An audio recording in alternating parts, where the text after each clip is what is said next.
Guys, এখন আমরা আমাদের অনেক এই দেখুন রুগী নিয়ে আমরা এখন ঘুরতে যাচ্ছি। এখন বাজে 5:30 মতন। এখন আগে স্টেশনে যাব, দুটো কাজ আছে। আমি একবারে রেডি হয়ে নিয়েছি, তারপরে যাব না, মাথা আঁচড়াবো, এখনো পুরোপুরি রেডি হইনি।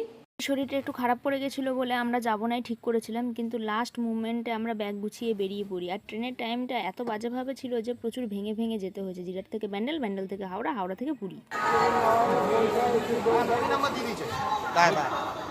উল্টা হয়ে গেল। যন্ত্রণা করছে। আমাকে নিস্তা পুরো লোকে খারাপ বলবে, শরীর খারাপ। দুগুলো শরীর লোককে নিয়ে যাচ্ছে অসুস্থ করতে। যতটুকানি পেরেছি ততটুকানি ক্যামেরা বন্দি করেছি। আমার এই ভাইয়ের উদ্দেশ্যেই আমাদের সবার পুরীতে যাওয়া, ভাইয়ের নামে পুজো দেওয়ার জন্য।